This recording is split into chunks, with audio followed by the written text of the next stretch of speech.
We are so fortunate, so fortunate and grateful to have Los Angeles School Superintendent Ray Cortines with us here today. Interviewing him, though, is also someone who's sure to be a delight, one of the keenest observers and chroniclers, and someone who I get so much of my LA history and awareness from is columnist Steve Lopez. Please join me in welcoming Superintendent Cortines and Steve Lopez.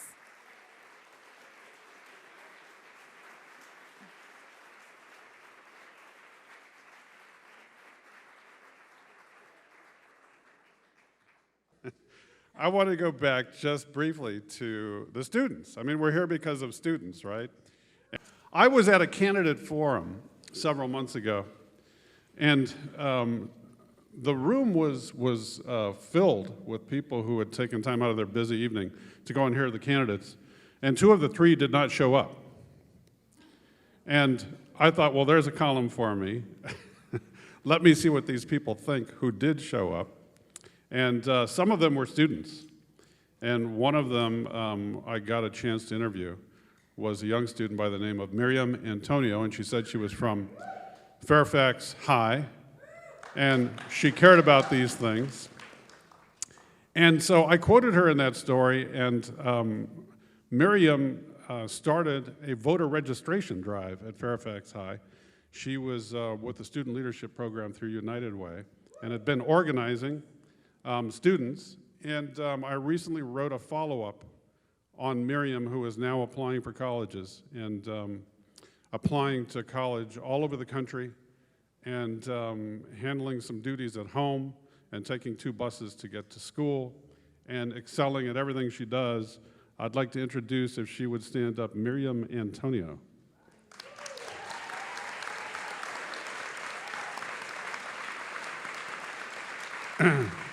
Thank you for coming, Miriam. I interview people like Miriam. I'm just inspired. There's so much potential. There's no greater source of human potential in Los Angeles than the 650,000 students in LA Unified. There may be no greater imperative than the duty of administrators, of teachers, of elected officials, and of parents to find the best ways to serve their needs. We don't have quite enough time tonight to resolve every challenge facing LA Unified, but we have with us a man who should know better than anyone where the district has been and where it needs to go next. Ray Cortines was superintendent of LAUSD once and left. Then he came back for a second drink of water and left again. He claims he's moving out again. But let me tell you something. I was in his office this morning. I saw no packing boxes. I'm just not sure. They say there is a search for a successor, that they're being interviewed, but we haven't seen any of them. I'm just not sure about this. Mr. Cortines has done a few things in his life other than run LA schools. He was an education advisor in the Clinton administration. He worked on education with Mayor Antonio Villaraigosa. And he's also headed school districts in New York City, San Francisco, San Jose, and Pasadena. So pretty much anything that has gone wrong, folks, for virtually half the nation's public school students in the last quarter of a century, you can blame this guy sitting next to me. Tonight, we're going to be talking about that search for the new soup, about what LA does well, about where it needs some remedial work. Of course, we cannot leave without talking about the raging battle between charter supporters and charter opponents. And I think we have to begin with a development today that we touched on briefly in your office. The U.S. Senate vote to replace No Child Left Behind with Every Student Succeeds. I love these names that we give these things. I love that, okay, we need to do more testing. Oh, wait a minute, we're testing too much. But this is a significant change. It transfers power from Washington to the states and to school districts in judging an individual school's quality, perhaps a more holistic evaluation process, maybe less emphasis on test scores. What does it mean for Los Angeles, good or bad? It bothers me that we move from one elixir to the next one. And we're not sure that the elixir of the past was good or bad. There were some good things in No Child Left Behind. And there are some good things in having local control at the local school district and in the state of California, the 7th largest economy in the world, and a school district and a state that represents a growing minority population. We have 31% of our students are EL, English learners, but those that have been transitioned and have passed, it is as high as 50% of this school district. Another test is not going to help those students or any student, but it is the rigor in the classroom that will improve achievement in this school district and in the state of California. Let me move on to your how it is that you came back for a third round. I came to this school district in 2000 when the Board of Education said we need to look at the role of parents, the role of teachers, and the involvement of the labor partners in this district to help improve and not to be adversarial. I came up with the idea of dividing it into 11 local school districts where the authority would be given to parents, to teachers and administrators in geographic areas where you wouldn't have to travel 2 hours from the valley to get an answer at Beaudry, or 2 hours from Pedro to Beaudry to get an answer. You should be able to go to a place that is central, that is welcoming for parents in the community. And also, we need to decentralize. I mean, if you look back at history, and the Civil War was a very difficult one, but part of the reason that we survived was because the President Lincoln, so believed in what the generals were doing in the field. Now, he just didn't ask for reports and a bunch of test scores and a bunch of data coming in. He risks his life on many occasions to go and visit those battlefields to see what was happening. And I believe that's what I believed. And I believe it today. And I believe that the authority, responsibility should be with parents and teachers and the community and the classified employees in local communities to help improve.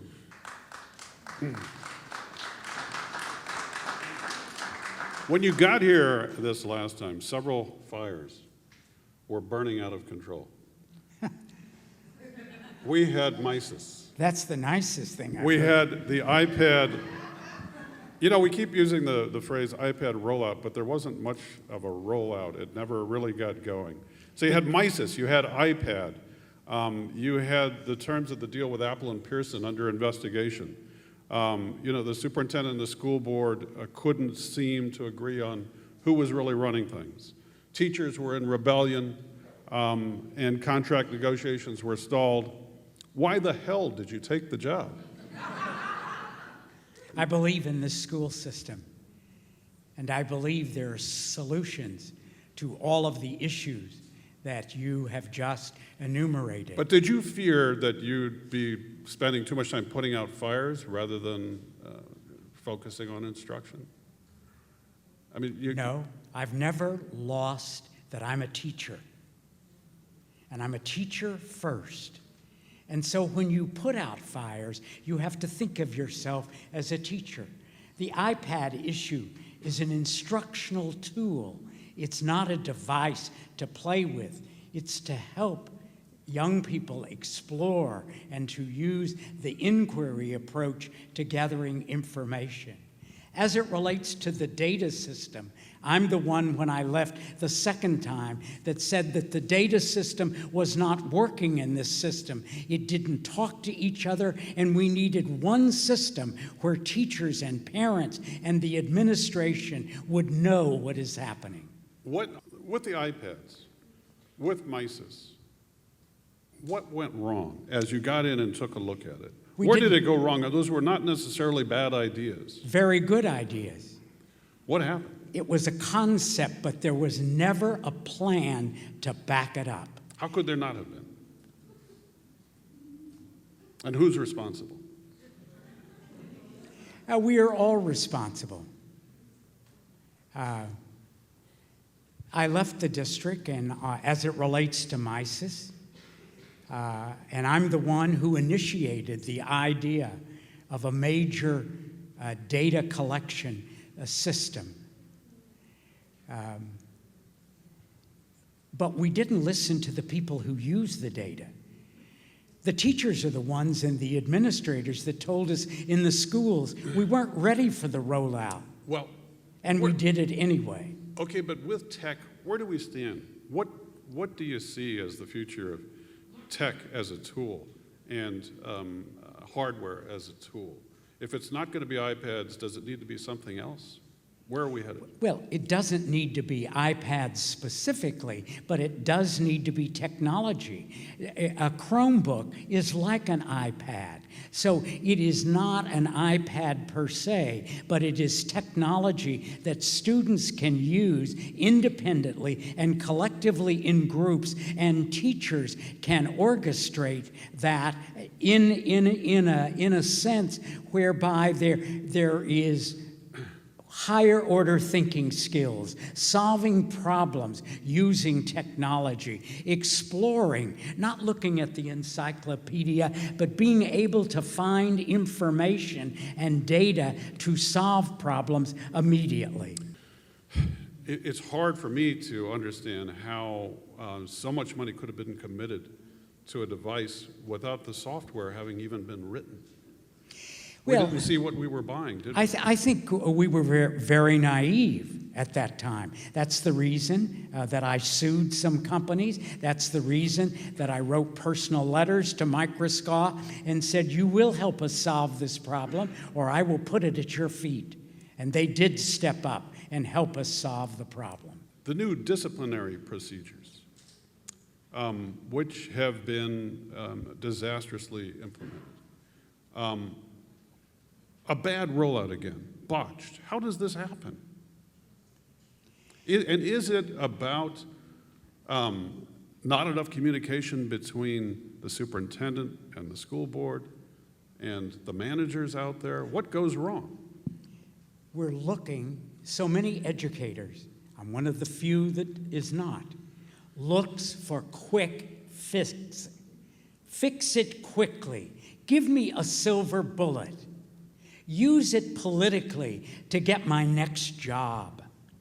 Those are some of the issues, and that's what's gotten this district in trouble, not just recently, but time and time again. Education is not a simple solution. I remember my first sixth grade class of 44 kids. I had to learn very shortly that I had to teach them, but I had to manage 44 squirrely adolescents. And let me tell you, That is not easy. And there were no quick fixes. We have the educational hucksters out there at universities, in schools, etc. If you will just buy this, it will work. And let me give you an example. We buy that, and the technology does not work because it hasn't been planned out. We don't have a plan, and they don't have a plan. They just want your money so they can say, LA Unified, this big school district, bought this. You should buy it also. We need to be stewards. And what I've done this year with the Board of Education is put us back on track to be stewards of what we are doing in education. Not just instruction, but how we manage, how we use data, how we evaluate and review employees, how we look at bricks and mortar, all of those issues. This is a very complex $12 billion business. I read the business page every day to see the successes and to see the failures of companies the size of this business and companies that are larger than this business. If we didn't step in, this would have been another Volkswagen meltdown. Assuming that you do leave sometime soon. And that you're going to be replaced by How about another. right now? And that you're going to be replaced. I mean, what should we be looking for? We've had discussions about who we should be looking for, and of course, there's not a lot of agreement on, should it be somebody who's a skilled political tactician? Should it be somebody, who should have his or her head examined for even applying? That's not true. But what would you write? If you were to write the job description, and if you were to summarize the qualities that this district needs right now in its next superintendent, what kind of person are we talking about? I told the Board of Education, I haven't changed my opinion, that this district needs a manager. You are a manager, a chief executive of a $12 billion business. You cannot separate management and leadership. There is not one area, and you have two of my bosses sitting on the front row, that they can ask me any question about anything in this district, and I know a little about it. Not a lot, but I know what is happening in this district. If it is in facilities, if it is in health and human services, if it is the science curriculum, if it is with Mises, if it is with cafeteria workers. When I visit schools, I don't just go to classrooms. I go in the back door and look and see who's taking care, who's feeding our children, what is happening in the nurse's office. When we talk about education, it's not just a teacher standing in front of the classroom, screwing off the kid's head, pouring in the information, and asking him to regurgitate it back a week later. It is helping children engage in learning. Children and young people are teachers also, and we can learn from them if we listen, if we speak with them, and if we treat them respectfully. Do you think the next superintendent needs to be an educator? I mean, if you look back at recent history, we've had some who were and some who weren't. We tried David Brewer. We had Roy Romer here.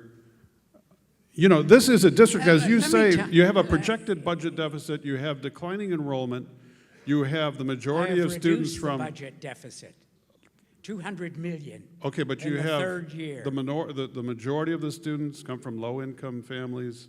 The majority are not meeting, state academic standards. This is a huge job. Yeah, but that's a default point of view. But do we need an educator? Default, everybody in this room is an educator. You as a parent are an educator. You always have been. You talked about your two families today. Let me tell you, you don't have to have all the teaching credentials I have to be a teacher. We need teachers. And let me tell you, a business person. an academic. It can be a teacher. If you understand, it is about teaching and learning in the classroom and in schools. Do you have to, and so I'm not dodging the question. You have to have the best person possible that does not use the cop-outs of single families, poor children, right, where they live, and all of that for children not achieving. I want to preface this next question by telling the folks in the front row, please do not take offense. This is not aimed at you. And for those of you in the back, there are some school board members here. And my question, and you and I discussed this briefly today, Ray, why do we need them? Why do we need, I mean, seriously, why do we need a school board? Well, if they do their job correctly, they represent the community, because everybody in a community cannot sit at the table. What has happened in this district too often, they do not represent the community. They represent their own ideology and their political issues. Exactly. Well, we have these elections. It's a lovely, quaint idea, democracy in action, but nobody votes. And so the campaigns are influenced by special interests. I'm not willing to give up on democracy because a few don't vote. Okay, but it is flawed, but it is the best way we have. Okay, but you were in New York, where Yes. they don't do it this way. And that's what I'm getting at. Oh, I know. Okay, but when I was in New York, you had both an appointed and an elected board. So I had both. It is not either or.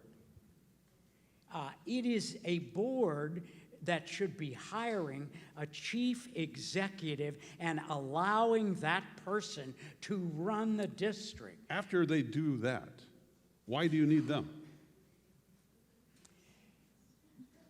I think that... and do they sometimes get in the way? Yes. Do they ever not get in the way? Of course. I mean, do they make it more difficult for a superintendent to do his or her job? Yes, but they have not for me.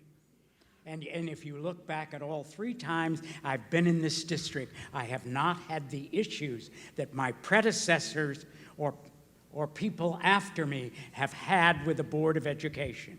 I worked for that board.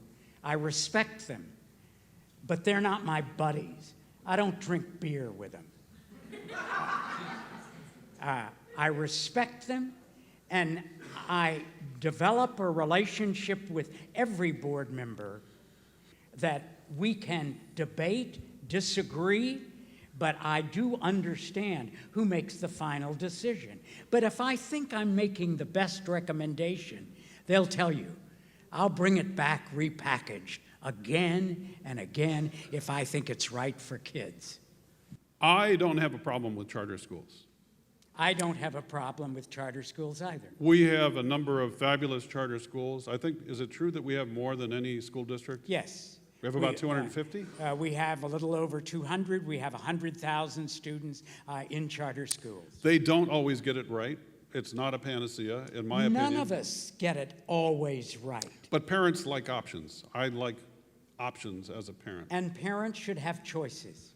Let me ask you this. You worked for Eli Broad as a consultant. I did. Am I right? Yes. You know the man. Yes. He was identified as someone who was spearheading a $490 million plan to have half the students in LA Unified going to charter schools. Knowing him, having worked with him, what is behind this? And is it, as some have described it, the end of LA Unified as we know it, if this is implemented?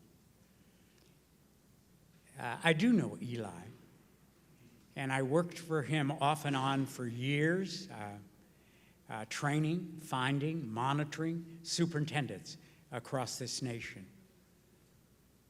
I think he was ill-advised. How so? I think that somebody brought him an elixir without having it be tested to see if it will really do what it's promised to do.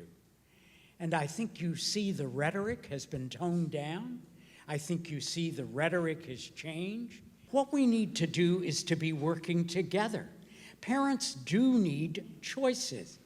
And, let me just take one. It's not just one way. The pilot schools, there are 50 of them, a little over 50.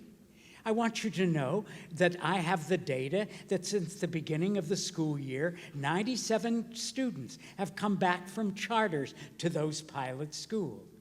See, I don't look at that as look at the wave the sign, look at the kids coming back from charters, or look at the kids going from the regular schools to charters. We need to be collaborating together. Schools are struggling. Charter schools are struggling. Parochial schools are struggling. Independent schools are struggling. And some of those are the most successful in the city. We need to get on a plan to work together. If the number of charters continues to grow, because as we know, this is a powerful group and it's well-funded. And it's not just Eli Broad, there are other parties involved, and it's not just local, this is a national movement. In LA Unified, at what point with more charters do the consequences for traditional schools become serious, and what will that look like? It will not be good for this city. A city divided on education issues will not make the economic progress that they should. That's the reason we have to collaborate, not only for education, but for the economy of this city. A city divided does not do well, and we cannot. We need to learn to disagree in a respectful way. We need to learn to discuss and to debate these issues. And we also need to learn that we can't always agree on every subject, and some of us need to go a different way. That's the reason that we have over 200 magnet programs, magnet schools. That's the reason we have pilot schools. That's the reason we have these independent schools. That's the reason we have continuation schools. We have all sorts of schools because families and students need different ways. And also so do teachers and so do administrators.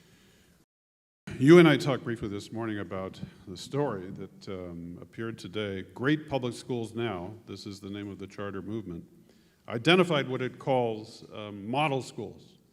And there were 28 model schools in LA Unified. And it turns out that there's going to be an update on that story. Apparently the charter school movement got the math wrong. It's not 28 model schools, it's 49. I'm not sure who's in charge of the math department at Great Public Schools Now. But here's how it breaks down, Ray, because you were doing the numbers today. When it was 28, you were saying, well, look how many of them are LA Unified, either magnet or traditional. And it turns out now, here's the breakdown. When they found the right math, it's 49 model schools, 23 are magnets, 19 are charters, 7 are traditional, so 30 of the 49 are non-charter. We're doing some things right, aren't we? We are doing some things right. This district, this school system does not get a fair shake in the media or the press. Let me tell you, I am running. You're applauding that? Could we arm wrestle Who now? let these people in? Let me tell you, I am not picking on the LA Times. The LA Times will tell you all 3 times I've been here. I've been open, given you the facts, not rolled it under the rug, not said we are the greatest. No, we are not the greatest. We are a struggling school system. Schools are struggling in America because families are struggling in America, and they really want to choose what is best for their kids so that their students have a better life than the majority of the people in our city. You and I talked just briefly about one of the schools that was on that list. It's called Canterbury Elementary, which is in Arleta. Yes. It's a model school, a model elementary school. And that's great news. But how does this happen, that you've got this one elementary school where the majority of students are testing well and prospering, and 5 miles away you've got another school where it's the exact opposite? The numbers are reversed. How does this happen, and why can't you replicate the successes at these many schools where it's being done right? Because I'm not a benevolent dictator. What do you mean by that? You know what I mean by that. Let me tell you, it is a school culture. The reason that school is successful, the reason Madison is on that list as a middle school is successful. It is a school culture. It is not a hierarchical school. It is a school where teachers and the administration and parents and students are invested in making that a school. When that happens, how much of that is because you've got a fantastic principal? A great deal. Let me tell you, having been a principal in several schools, principalship is important, but that does not mean you are always in charge. The thing a principal has to do is to learn to listen, to learn to observe, to learn to share, to learn to model. It is building a sense of trust. Let me tell you, people say, look at what you've done in a year with this school district. I haven't done a damn thing. Let me tell you what I've done is I've worked through many of the people in this audience. I have worked with the unions, the labor partners. I've worked with administrators. I believe that classified people are not second rate, but they're important for keeping our schools going. When you've got a principal that everybody acknowledges, wow, that's a great principal, and teachers know it, and other principals know it, and parents know it, does the district do a good enough job of analyzing what those elements are that makes this a great principal? And we talked also today about when you've got a good teacher, teachers who are not quite pulling their weight, or teachers who get into trouble, get a lot of attention. But who says to a teacher, hey, you're doing a great job? Do we do that enough with principals and with teachers, and then do we do our best through professional development or whatever it takes to clone them? Is there a systemic plan in place? Is there a process, a procedure to take what works and say, we're going to do more of that? You should have paused and used commas. You asked 10 questions. I'm sorry. I flunked grammar in school. I went to Catholic school. The answer is... I did half Catholic and half public. The answer is no, we do not. Blame the nuns. Yes. Yeah, but we can't do that. She used a stick across your knuckles. I've had that happen. I have. No, we do not do enough. We're doing a better job in this district, and our communications office is doing a better job at the success stories, not about schools, but about people. Schools are made up of people. And even though I am a teacher at a school, if you recognize me as a teacher or the principal, you're recognizing the whole school. No, we do not do enough. And no, we do not do enough in partnering, in pairing principals. And the issue is we're into getting people rather than supporting people, right, and providing services to help them be better. You've cultivated strong relationships, it seems, with board members, regardless of where they stand on the charter political divide, and worked with the union quite well. Let me ask you a question, though, about the union. They got their contract, but did you give away too much, given the projected budget deficit? And I needed to get peace and calm in this district so we could focus on teaching and learning, because we were not focusing on it before. We were focusing on wearing our red shirts all the time rather than boys and girls understanding that this is a teacher that cares about me, that can help me learn and engage. I did that. I knew, let me tell you, who fixed the district the last time when it was in financial trouble? I did. And when I say I did not do it alone. It was we. It was we coming together. Remember, the unions trusted me so much, did not like me, but trusted me that each of them gave me 7 furlough days. And that, the union, it wasn't the district or the board or the superintendent that kept us from going bankrupt. It was the employees of this district, classified and certificate. I don't think many people would argue that teachers were not due raises. I do wonder if teachers themselves might, in some cases, be better served by smaller class sizes than bigger paychecks. But let me ask you about Alex Caputo-Pearl and the union in general. What could it do differently or better to further advance the interests of students? I do think that it would be, for me, a shift. They do some things well, but I think they need to be a partner in helping and working with the district in supporting teachers and principals that are struggling. We just can't say everybody is perfect or everybody is the very best, because we know, students know. You know, you want to know a good teacher, a good principal? Walk onto a campus in an elementary and ask a 3rd grader or a 4th grader, what do you think about our principal? When they roll their eyes, you don't need to go any further. And I do that. It's a sure sign that there's trouble. Well, it's certainly better than 12 pages of written evaluation. It sure is.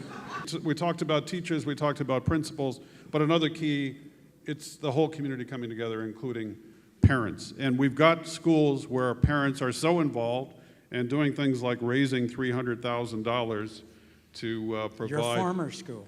Yes. See, I know that. I know a woman who was in charge of raising that kind of money. And it was an endless process. But we've got most schools which can't do that. At either school, the affluent schools, the other schools, how can parents get involved in ways that are constructive and supportive? What can parents do to help? Well, it is my hope that we have begun to change the culture of how we feel about parents. You know, we welcome parents up until about the 3rd grade. Bring the lemonade and cookies. And then when you start asking questions, why isn't my child progressing in math? Why are they not doing well in science? We push you away. And that is where we make our mistakes. And then when students are in middle school, they are adolescent students, and students tell their parents, we don't need you at school. We'll take care of it. And that's because we don't really understand how children grow and develop and what they're going through in the adolescence. And in the high schools students are the most fragile of all of our students, more fragile than any of our TK, pre-K, all of our kindergartners, because they know enough to make decisions, to use some judgment. And we are not giving the guidance to both students and to parents to help them. See, future parents should start with high school students. And I'm not talking about the birds and the bees classes. I'm talking about how to deal with young children. Charters tout their success. Are they taking enough of the students who have special needs and present special challenges. Some are not. All of them are taking children with special needs, but with not severe disabilities. One of the reasons I said to the board last night when I was talking about WISH, because that is a school that I have visited, and I have seen the severely handicapped integrated on that particular school. There are other schools like that. But some charters get carried away. Yes, we have X number of children with special needs, but they are not the severely handicapped that the regular schools deal with every day. Does the name David Geffen ring a bell? Yes. So yes or no? A generous philanthropist, and we don't want to. We're not here to. I mean, it's terrific that in Los Angeles we have people who, to whom education is important, and they want to get involved. We may not agree with what they think is the right remedy, but we need to thank people for their involvement. David Geffen recently decided to get involved in education. This is a man who made a fortune, billions of dollars, in the arts. This is a city in which arts programs in LA Unified have been underfunded and undersupported. He has pledged $100 million to UCLA for a private school. High school. Middle and high school, is it? Yes. What was your thought when you saw that? I was not pleased. And let me tell you why I was not pleased. Because I think UCLA had the opportunity to go 6 blocks southwest and partner with one of the best high schools in this city, University High School. See, I think we need to partner rather than do our own thing. I want you to know that UCLA and those people have reached out to me to talk to me. Do I think that he did the wrong thing? No. I do think I cannot put down anybody that provides educational opportunities and choices for children. But I cannot abide the idea, oh, we can't attract the best faculty because of the LA Unified School District schools. That is Oh, go ahead. That is racism. Okay, here's one last comment for me before we have questions. I did spend just a little bit of time with Mr. Cortines today. We had to leave his office to go down to the 10th floor because there was a little presentation. And it says something, perhaps metaphorically, that if you're in district headquarters, and let's say you're on the 24th floor and want to go to the 10th, I'll this down for you. Don't worry. No, it's not that kind of a comment. He said, Mr. Cortines said, I am so pleased with the progress that's been made in so many areas. It will never be perfect. Education is not perfect. It is constantly evolving. We've taken a lot of steps together this year, but there are a lot more rungs to go. Let's have a round of applause for Ray Cortines.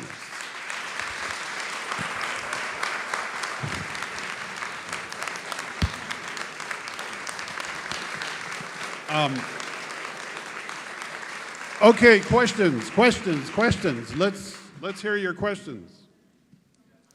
Oh, we've got mics on the left side and on the right side.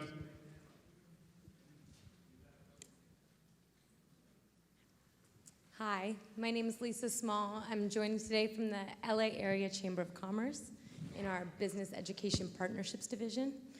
I'm curious, now that we're in the implementation stages of the LCFF and the LCAPs, what do you think we're doing well for our most vulnerable students, ELL students, foster youth, and what do you think that can be improved upon?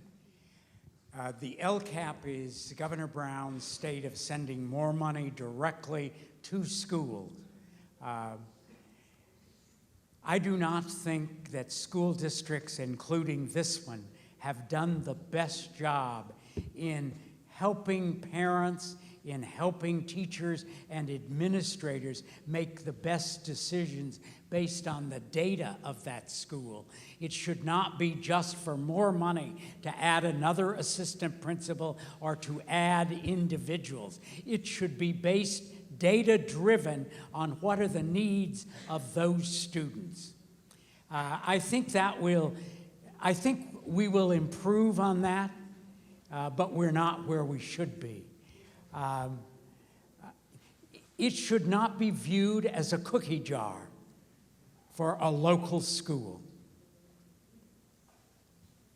I was going to say, maybe I don't need to say it. I was going to say we have about 10 minutes left before we have to evacuate. Because, well, it's a long story, but this is not really the LA Times auditorium anymore. We're paying rent and the meter is running. That's a story for another night. So when you have your questions, if you could keep it brief and not make a speech. I know you all have something important to say, but brief questions and brief answers, and we'll be able to hear from a lot more people. Looks like we've got a student. Are you from Southeast High? Okay, what's your name? Hello, my name is Graciela Medina. I'm from Southeast High School. I'm a senior.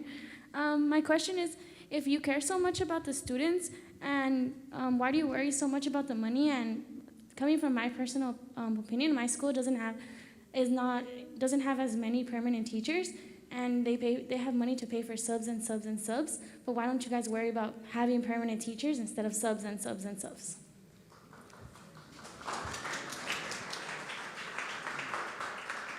I agree with you, and I will look into that tomorrow, because this is the first year in this district in probably 15 years that we had a permanent teacher in every classroom, and we had administrators. Now, if there is a sub-problem in your school, I will look into it. Somebody needs to get me her name, because I'm not interested just in talking to the principal. I want to get back to her with an answer.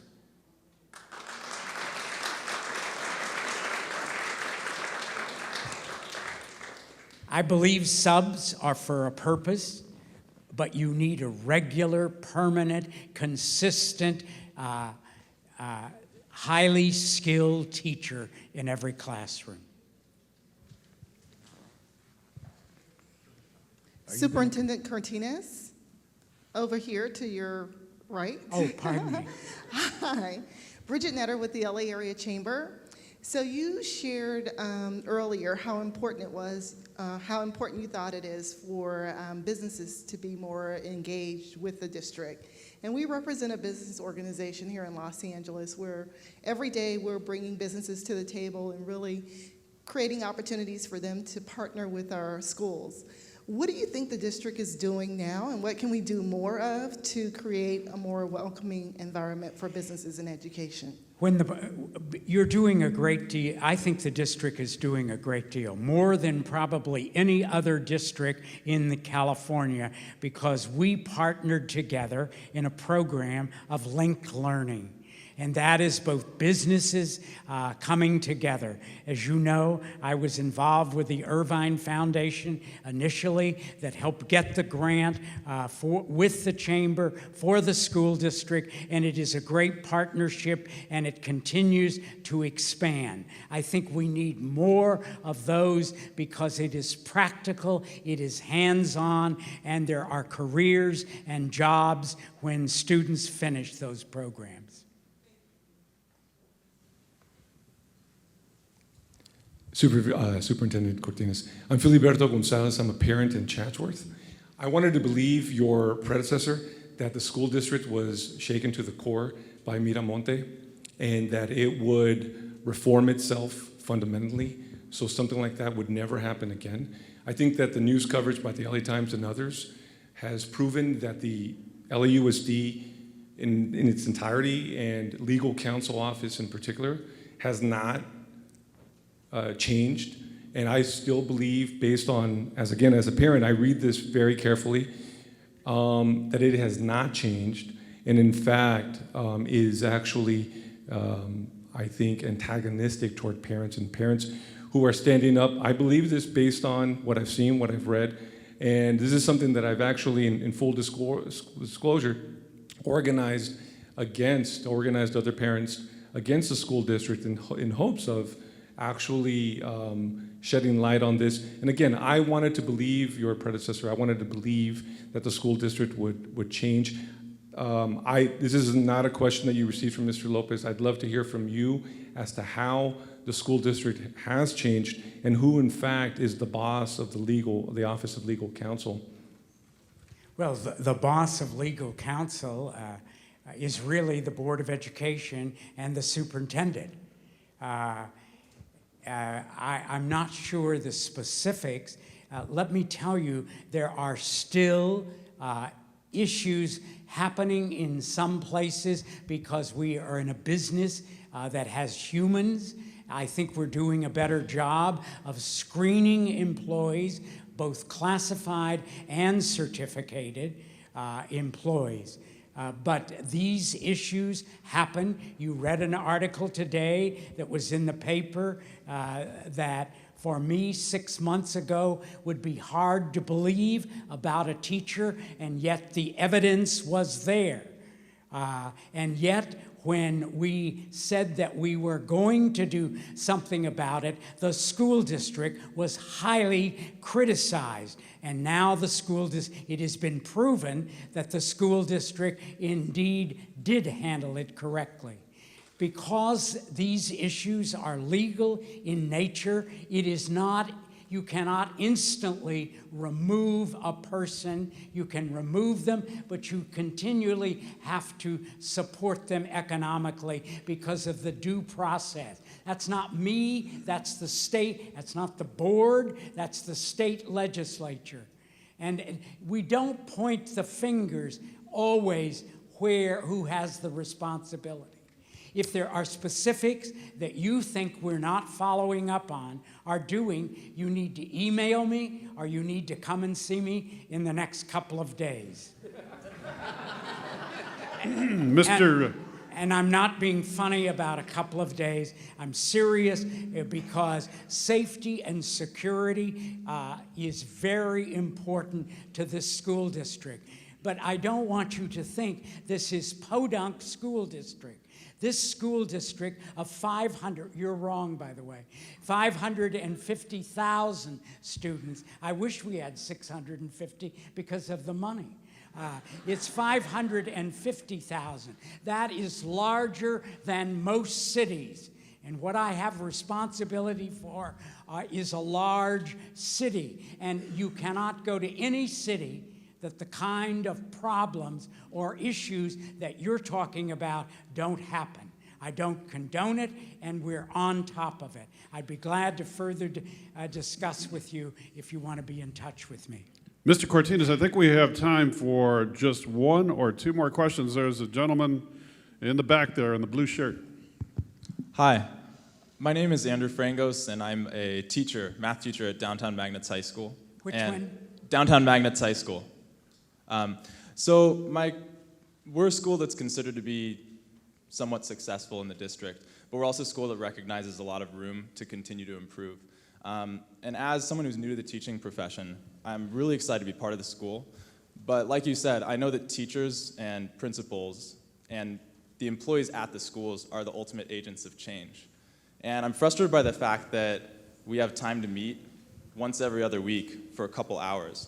And the room for that collaboration that it's really going to take to elevate our schools to a higher level simply isn't there in a big enough way for us to put the time in and collaborate with each other. You mentioned the importance of the agents in the system uplifting the system. And so I'm just curious, how do you think we could restructure the way we spend our time to give that space? Yeah. Let me tell you, he talks about a very real issue in the school, and we are not doing a good job. I don't think many schools are.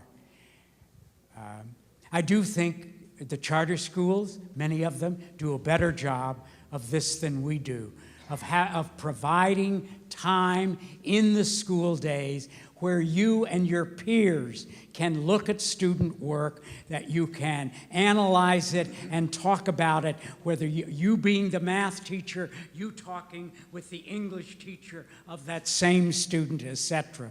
We're not doing a good job. I'm not pleased, I have not been pleased this year with our professional development. I hope that under Dr. Gibson's leadership, that we will listen to what teachers want, what teachers need, what the data says, rather than buy another bottle of elixir, whether we administer it or whether we buy it off the shelf. It's an issue. I'm not going to dodge it. We're not doing a good job, and it is something that the predecessor is going to have to look at, but there is not a simple solution because it is money. Ladies and gentlemen, we are going to take one last one if it's quick. Okay, my name is Isabel Miranda, and I am a special ed assistant. I am from the San Fernando Valley. And before you leave again us, I want you to take into consideration this that is very, very important. I heard that there are many of the board members over here. Every year, a lot of us, special ed assistants, regular assistants, cafeteria workers, many people from classified, we are with no work since June to August, with no income. And if we are lucky, some of them will get the unemployment, and the rest of us, we are with no income at all and with no work for all those 2 months. Yeah. There is a big issue because since we know that education matters, we need to be free of stress. And every year we are thinking about what I'm going to do all these months. If I'm lucky, I'm going to get unemployment. If not, I'm going to be looking for a job, and nobody want to take people that is going to be working only for 3 months or 2 months. Please, people. I can't solve the problem, and neither can the district. It does not have the money. I'm going to say something, and it's not going to be popular. This district has moved too far to be the social agency of this city rather than the educational institution of this city. And it needs to move more toward education. And I understand the issue of yours and of many single parents, of 2 parents that are working, etc. But this district cannot be responsible for all of the social issues and ills of this city. I'm just sorry. Wow. Folks, Okay. I want to, once more before I turn this over to our sponsors here, teachers, students, parents, administrators, thank all of you for caring enough to be here tonight. In particular, I want to thank a man who has dedicated most of his life to public education. We thank him for his service, and we wish him well in his next life. Thank you very much, Mr. Cortines.